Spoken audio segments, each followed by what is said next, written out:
Oh, magandang gabi sa inyo lahat, no? Andito naman kami sa Hong Kong ngayon. So, gusto namin pag-usapan yung napansin namin sa China. Okay? Pari Argel at ang mga, siyempre, kasama namin buong Banatero. Yan. Pari ko, anong sabi mo sa China? Dito, spend, Ano naman natin, napagkukwentuhan lang. At siyempre, katotohanan lang tayo, okay? oo. Ano kami dito sa Hong Kong. Kasi sa Hong Kong, maraming Pinoy. So, Oo.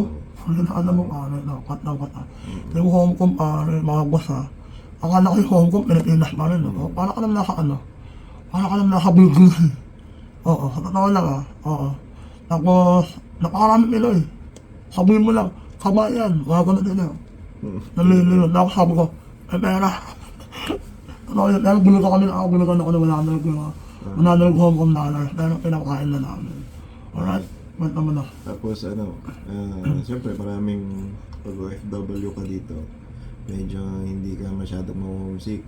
Like sa ibang lugar na talagang bibihira yung mga Pinoy. Pero parang dito mas marami sa Hong Kong. Kasi sa Malaysia marami din naman. Oo. Marami din sa Malaysia. Pero parang dito mas marami sa Hong Kong. Tapos yung ang ano nila dito, mahal yung bilihin, mahal yung mga lalo na pagkain. Pagkain na. Pero tax free sila. So kahit mahal, at least less tax pa. Yes. Hindi saktuhan lang. Siyempre, Pero ano, iba naman dito, iba naman sa kakalit Pilipinas. ako kasi maganda yung sahog dito sa isang araw eh. So sa isang araw, ang minimum nila.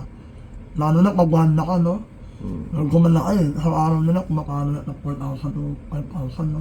Oh, Depende sa kung gaano kayo kagaling, no? 5,000. Isang araw, isang gabi yun. Ang kwento ng mga tropang banda nung ano natin. Kasi banda rin naman tayo. So nakikilala tayo ng mga tropa dito. For 5,000, parang 700 yata, 700 per night nila. So okay din. Panalo din. Kaso yung cost of living, yun lang Yun din. lang talaga medyo mataas. So kaya ano, may mga nagpaparenta rito, no? Kaya sa isang room, 4 sila. Una, no? Parang kumapano lang ng ano, Parang bed space 250. at namit na sa mga. Hindi, maliit lang daw eh. Pero masaya naman. Pero 4 lang kayo. Basta hati-hati kayo. Siguro, baka 200, kung 200 yun, hati-hati kayong apat, magiging ano na. Hindi, nawanan ko siya. 200 isa. Pero 800 parang 800. sa araw yan. So kailangan mo talaga, pag andito ka mga boss, pag andito kayo, pag pinili ang Hong Kong, dapat handa kayo mapagod. Goble kayod kayo. Diba? Kaya yung oras nito, 8 hours. 8 hours talaga. Pero sa stay natin, bilang araw na tayo nag-stay dito, bibihira, wala pa kaming nakikita na na aksidente. Wala. Aksidente, away sa kalsada. Saka ang bibilis magpadakbo ng mga sasakyan nito mga boss ha. Kasi lagi kami sumasakay ng Grab. Pag mamamasan kami, luxury na, pinaka-premium na Grab. Ang bibilis parang, hindi ko lumak dito eh. May lumak ng konti, yung kakantag ka na lang. Wala ka na pa kaya ng suspension. Oo nga, may yaman sila eh. May yaman. Tapos yung nagpa-laundry tayo, kwento natin, nagpa-laundry kami, meron kaming na-meet na mga Nepalese o taga-Nepal. Mag-asawa. So dito sila nagtatrabaho, kwento-kwentuhan, kahit hirap sa English. Pero marunong yung babae. Marunong sila parang, pero hindi malalim na. Malalim lang. Tapos kwento nila, you're from the Philippines. Philippines is good, sabi nila.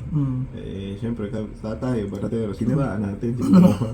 Pero alam niyo ba ang malupit doon? Kilala nila. Sila Duterte. Oo, si Pierre Kilala nila sa Duterte. I know the former President Rudy.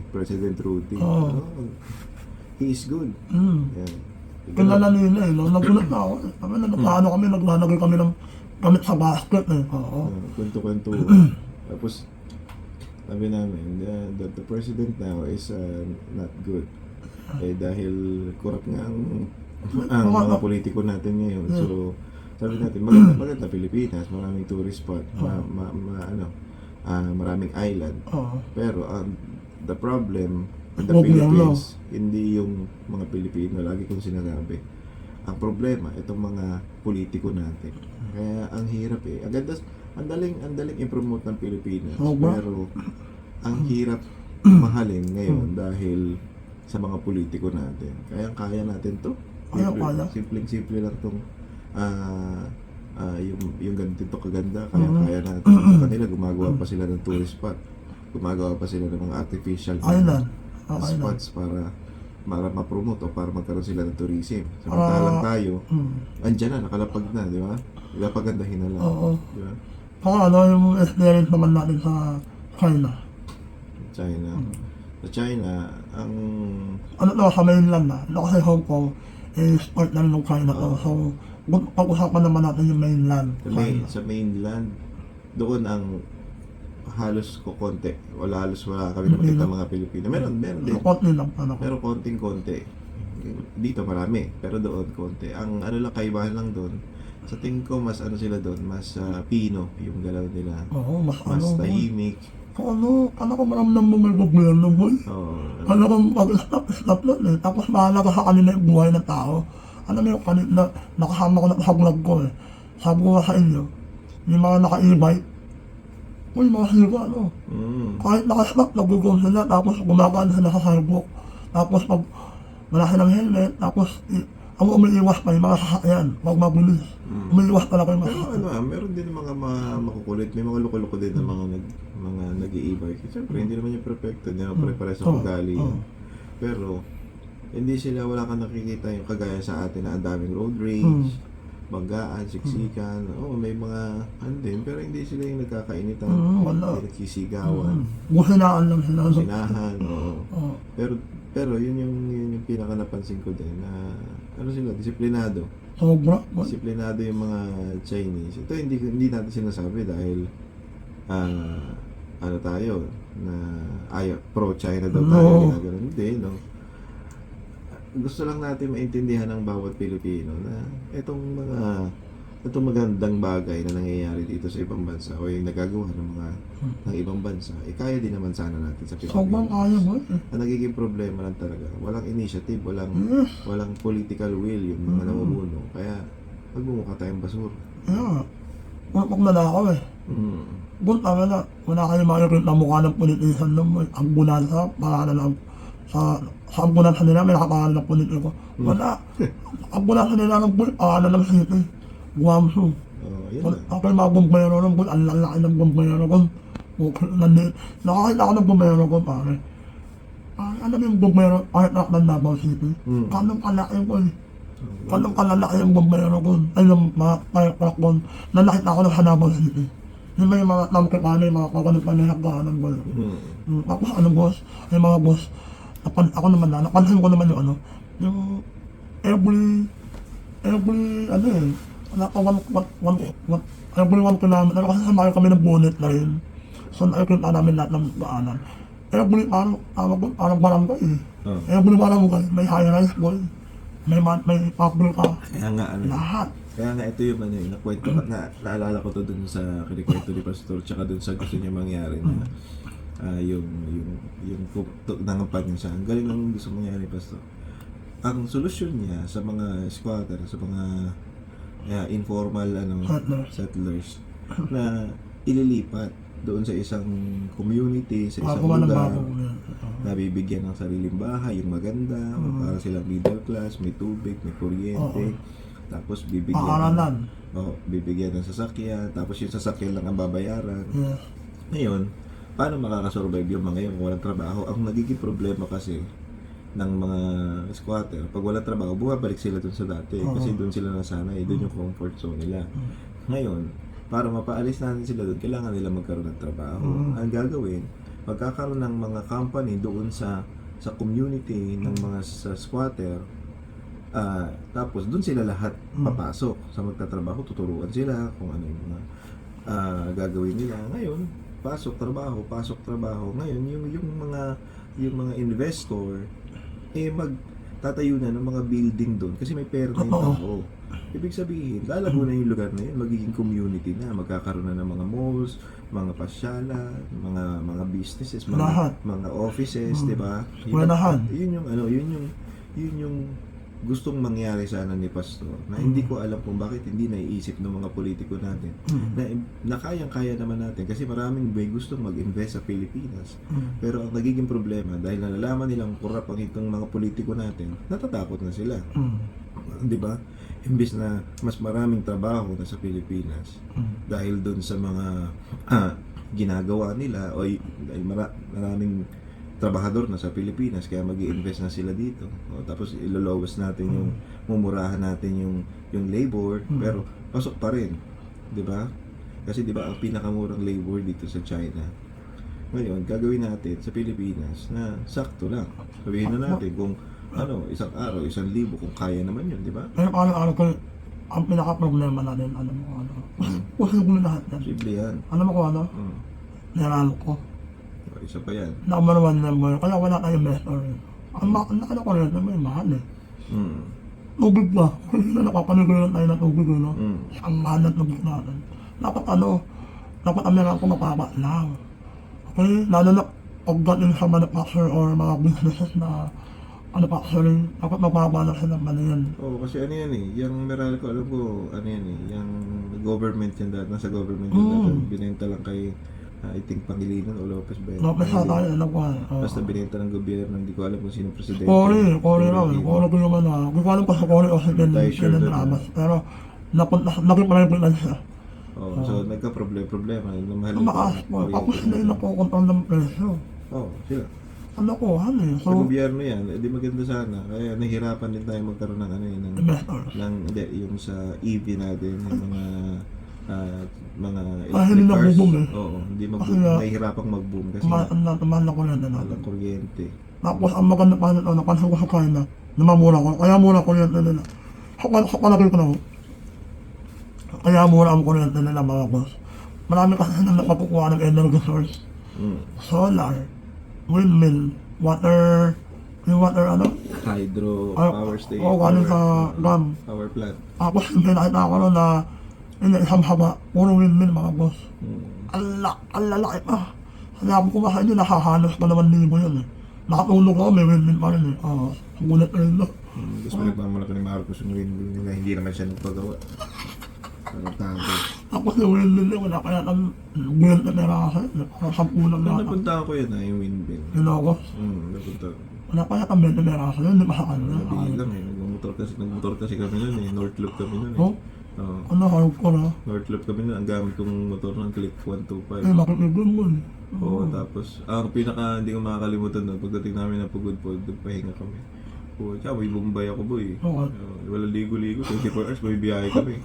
Tado. Pinagod yung sarili kahit na yun. Buka kami nung North Loop kami, buka kami sa nagbabas tayo eh. Nabas kami na, buka kami na mabas. May itinerary kayo, di ba? Ano lang kami, lang. Muna kami kayo ako Kasi ang sa amin, ang ginawa sa amin, yung kanya-kanya lang, walang hintuan. Di ba dapat pagkatapos mo dito, may tulugan kayo. Wala sa amin nun, wala na. Tayo na buhay yan. Kami halos naman kami. Halos 19 hours lang naman. Kasi mahiya namin kain, tapos cobra. Dapat pala yun, ang style pala niyan. Siyempre may mga hardcore, di ba? Yung ginawa natin hardcore yun eh. Mag-aamoy Bombay ka, hardcore ka talaga. Anyway, balik tayo sa grind na. Ngayon na, yun yung nakakalungkot lang na part natin, ang mahal na meron ko natin. Kaya hindi tayo makakapagkakailos. Kahit magbago pa sa lente natin, kung mataas ang halin na meron ko, walang mangyari, walang papasok na lakas. Kasi kuryente pala, paano na eh. Kaya nga ang ganda ng eh. Ano ba dapat? Magparami rin tayo ng win-win. Dapat yan, yung win-win na tayo, magkagaling sa government. Pupondohan ng government. Ano na yung, ako sa sa Quezon, may nakita ko win-win ko eh. Sa Manila eh. May mga win-win ko. Sa Rizal, sa Rizal, may nakita ko win-win doon. Yun sana, lahat ng mananakas na area na hangin, nagana win-win. Ako na yung win-win kasi ako na yung sa mga probinsya, no? Ako na kasi yung sumayo kami ng bullet train from Shanghai to Beijing. Probinsya na yung napapaanan namin. So, ako na kabunsaron. Yung may windmill din sa mga dagat dito. Oo, sa island, sa Hong Kong, babagos. Kunti na no? Pero doon sa China mismo, yung tinabullet train, may mga doon, may dagat doon, na puro windmill. Yun na. Tapos may solar pa. Tapos kaliwat kanan yung boss. Diba? Bintana, kaliwat kanan. Sa minute mo, sa kaliwa ko eh. Ay, sa kanan kami. Sa minute mo sa kaliwa, kung kapila may windmill din. Kaliwat kanan ko eh. So sa ko okay na, kaya pala ang mura ng rin na kuryente. Tapos halos lahat ng sasakyan doon. Electric sasakyan, yes. electric, yung, lalo na motor. Yung electric motorcycle nila. Kaya nga kaya nga yung sinasabi ni Pastor Kibuloy na yung mga gusto niya mangyari, yung bullet train sa Pilipinas, kayang-kaya mga pare. Mga boss, Kayang-kaya. napanood namin yung parang ano na yun niya eh. Nakakakilabot yun boy, pag nangyari yan, no? Mula Apari hanggang Suno, promise. Meron basilan station, Suno station. Ano pa tawid-tawid, no?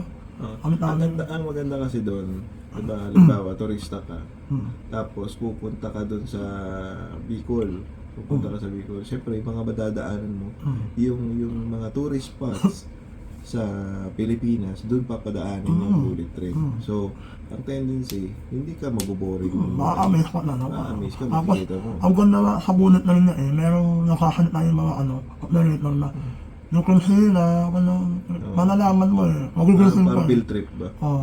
Ako sobrang gulis. Kasi naman yung nakaka-amaze sa bunot na rin nila. Sobrang gulis nakatano naman sa vlog ko, diba? 350 km per hour.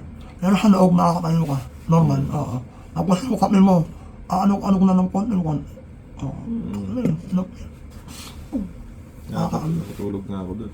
Nakatulog din ako eh. Para sa aeroplano, pero Mas magulis na yung aeroplano ng konti. mas smooth siya kasi nasa Lupa eh. nasa rails o nasa lupa. Yung mga aeroplano, Aeroplano pag may pag makapanag-una. maalog. Parang ano Pero eh. yan yung mga napansin natin dito sa Sa Shanghai. Ako naman, sa Guangzhou, sa Shanghai, sa Beijing, na sa mainland na yan. Ang pinaka-comfortable na ako, Guangzhou ako eh. Guangzhou. Ikaw? Ako, Guangzhou tsaka Shanghai. Sa Guangzhou kasi medyo malawak yung yung kwarto. Tapos, okay din. I mean, comfortable na ako sa community. Okay din sana. Pero sa Shanghai kasi gusto ko yung lamig doon. Oo, malamig pa sa Shanghai. Baka kasi umuulan pa sa Shanghai. Kaya sa Shanghai kasi malapit na sa dagat eh. Tsaka napansin ko, ang ganda ng ng lightings nila. Hindi ko maintindihan kung Ano ba meron nun boy? Sa Paano? Guangzhou no? Sasakap lahat eh. Sa Guangzhou, Shanghai, Beijing. Ang ganda ng lighting sa nila. Beijing di ako masyado. Ay, tama na parang ano no? Parang may nina kasi naklapot boss. Parang ang sabi ni ni Prof. Ana Malindo, yung more political, hindi ko alam kung si Sas ba o si Mama. Kasi mga ano, More political daw dito pagdating sa Sa Beijing, Beijing, oo. unlike sa Shanghai and Guangzhou. sa Shanghai business. Guangzhou, business and living. Buhay, ano ka, work din. Tapos sa Shanghai, yung maganda rin hotel natin kasi Kasi na, ano kami, yung hotel namin sa Shanghai, hitro eh, oo. Pag umihisili ka, kumain ka, maninigo ka, kita mo. Pero hindi naman sobrang kita. ang problema lang dito, walang bidet. Yun ang Oo, yun ang problema. problema. Saka yung nagugulit barrier. Ano ka mo, unti mo hello, hindi na alam hello eh, oo. So, pag pag pupunta ka ng China, dapat, lalong-lalo na sa China sa mainland, Ako nakalagay yung ano mo, palawahin mo sana. ready yung cashless mo, Kasi na sila ng mga boss. ready yung translator mo. Yes, nalagay yun. Kung nasa China boss ha, mga boss, go mainland China, cashless. Ito sa Hong Kong, meron pa mag-cash, mag-cashless sa Hong Kong. Parang, ang Hong Kong parang Maynila, ay parang Pilipinas lang. Pero yung mainland, totally, cashless talaga. Cashless talaga, hindi walang pera doon. Wala. Kala ko wala magnanakaw, wala maleta naman. Wala sila pa ilalagay sa maleta. Pero ito naman, ang experience ko naman, napansin ko naman sa China, kung parang sa Hong Kong. Ang China, mataas ang preso. Pero mura, dito, sa China, mura pagkain, mahal lang bilihin ng mga sapatos, damit. Taxi. Dito naman sa Hong Kong, mahal na pagkain, pero mura yung mga gamit, sapatos, mura gadget. Balit na ba eh. Yan yung napansin ko. Kaya mali tayo mo eh. Namili kami sa China eh. Kaya pati sa Hong Kong, konti na ng pera namin. Tsaka mas mababa dito yung Hong Kong dollar. 7 pesos Ako sa may pesos lang ako sa may 11 yata yun. Kaya mahal. sa Shanghai 9.5 may mga ganun sa atin. Almost 10 pesos. Ay, 10 pesos yung ano nila, 1 yuan. Ito naman, 7 pesos to 8 pesos. Yung One Hong Hong Kong Kong dollar. dollar. So, basta kung turista ka, magandaan mo to. Magandaan mo. Ang unahin mo, Beijing. Pupunta ka talaga ng China, Beijing ka na kung yung rumit na ka naman. Pababa, para Kaya nagiging magbunot na rin ka papunta sa bahay, bunot na rin ka ng sa bahay papunta ng Guangzhou, bunot na rin ka ng Guangzhou papasok ng Hong Kong. Pagbaba ka. Kami kasi mali. Pero kayo naman, pag ganun kami, tas gano'n kami sa mga Guangzhou, bunot na rin ka sa bahay, bunot na rin sa bahay to, Beijing to Hong Kong aeroplano. Almost 4 hours yun na aeroplano. Kung ganun, wag layo. Okay. Nakakatawa, ano pa ba may napansin pa ako eh. Ano? Sa kaya na mas marunong mag-English ang mga taga Hong Kong. Di ko may hirapan nito. Sa China talaga ko, no? Naku, parang tingin nila kami mga alien eh. Oo, totoo na. Alien kami ron eh. Sa ano, pag gusto mo ng medyo light na ano lang, light na nasa ibang bansa ka, Hong Kong. Hong Kong talaga naman. O pero kung may pera ka naman, mag-Japan ka na. Macau. Pero ka, Macau ko. Kung gusto mo pera mo na, kasino yan eh. Siguro casino lang. Oo. Gawin. Pero kung gusto mo ng relax, sa China to hanggang sa territory nila, Hong Kong. Pero kung gusto mo talaga, pang pamilya, marunong makapag-usap sa ibang lahi, Japan ka na. Sa Japan eh, makapunta ka na ng number. Tayo Japan. Hopefully, December. Or, ako, kaya ka naman pumunta rin anytime kasi nag naman si mama. Oo. Logi sa'yo ah. Nung sa'yo kahit wala lang pera kung mama Advantage ah. Hindi kwento mo yung Waterworld bago Ay, tayo mag-ano. Ay, Waterworld pre. Dito sa Hong Kong yan, Waterworld. Yung Waterworld pre, island sa konektado nito na eh. Nektado na. Konektado nito na siya, pero island naman ay meron. Marami rin high-rise building, business rin siya. Ang pinang Waterworld kung ba, na magbimugin sa na malaki. O kung parang alam niyo yung PICC mga boss sa Maynila, ganun kalawak. Mas malawak pa yata yung Waterworld. Pero ang first floor, ano yun, reception, first floor pa lang, meron na tubig. Oo, kasi paikot yan, kawat eh. Tapos, pag-akit namin ng second floor, kailan na, yung pool open naman, open. Yung walang bubaw. Sa third floor naman, yung may bubaw indoor naman. Mukhang ang lapit na ito. Kaya yung nilos ko sa Facebook, ano yung naniniwala yung may isang naniniwala, imposible yan. Hindi ba liwag ang yawa siya? Oo, sabi ko, posible na ito, nakita na naman yung post. Hindi lang makapunta yun siya. Kasi taka siya. Alam niyo mga Chinese, walang imposible. Gulit po ng China nga eh. Di ba? 21,000 kilometers, kung nila, kalahati ng Earth, di ba? Nagawa nila ganun kahaba. Nagawa nila ng 21 years. Diba? Ano pet no? 21 years ba? Hindi. Hindi ko alam eh. Basta ginawa nila yun, hindi tuloy-tuloy. 200 ba? Pero yung busy pa yun before Christ pa yung ginagawa na nila yun. Wala pa sa Jesus Christ nun. So, tignan nyo kung gaano sila kagaling kung kadesidido Ako sinino yan. kadesidido gumawa. Mahinop. Ano kasi So, ayun, doon pa lang sa Great Wall of China, makikita mo naman sila yung mga Chinese. Ano na sila ako sinino sa buwan. Oo, kasi, Chinese, tsaka, magkakamukha naman yan, mga Thailand. Korean, Vietnamese, Magkakamukha sila. Japanese, Mongolian, ano mga magkakamukha. Basta dito sa Southeast Asia, may nakita nga ako na, may iba lang tayo. Meron ako nakita interview na Chinese siya, na babae. Tapos sinasabi niya, bakit ganon? Yung mga mukha namin, ng Korean, Japanese, yung mga magkakatamin so man. dito sa Southeast Asia, magkakamukha kami. Pero pagdating sa Pilipino, bakit ganun yung mukha niyo? Para kay mga para kay mga Mexican. Ang mukha natin, ang kamukha naman natin, siyempre, Pilipinas, Indonesia, Malaysia, Thailand, Halos, Myanmar, Spain. Brunei, mga sasabi sa iyo, Southeast Timor Leste. Yan ang mga kamukha naman natin. Kakulay, as in, halos yung salita natin, may salamat, halos parehas. Ligoreng. Malaysian yun. Yan yung mga kakamukha natin. Kumaka tayo, Australian tayo. Tapos, naging naging hybrid dahil sinakop tayo ng Spain. Yan. Diba? Pero kung hindi tayo sinakop ng Spain, Muslim tayo. Muslim kami. Pero may lahi kaming Espanyol eh. Si lolo ko eh. Siguro ang lahi kong Espanyol, mga 1 point. Ako, yun eh. Kasi nalawala ko mukhang nito.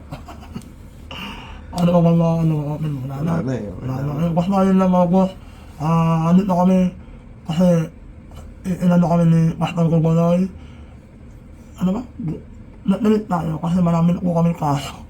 So, Tsaka, pinagbakas mo kami. meet and greet din natin dito sa ano. Alam Kaya mo, okay. every year to eh. Oh, every year naman na. Every year ginagawa din. Meet and greet sa mga OFW. So, Saka magbanat na yun. Ako kasi first time ko sila, pangalawa na yata. Every year sila, makabanat na yun. Ako yung pinakabago sa amin. So, yun yung ano, yun yung purpose pa na ganito. Yung mga nakasabong binayaran kami ng China, kung ina nyo, wala makapaguling maleta nito, warak-warak na yung mga wala nga kaming pera eh. Nagbabakasyon kami para mag-enjoy. magtatrabaho ka tayo. Kala nyo ba? Ang trabaho lang namin ay mag-vlog hindi, no? Pag yung negosyo namin nasa Pilipinas, may mga sideline pa yung mga iba nito sa amin. Diba? At Okay. okay na? Maraming salamat pare Argo na subscribe ka sa kanya, alright? Bye-bye. Maraming salamat. Bye-bye!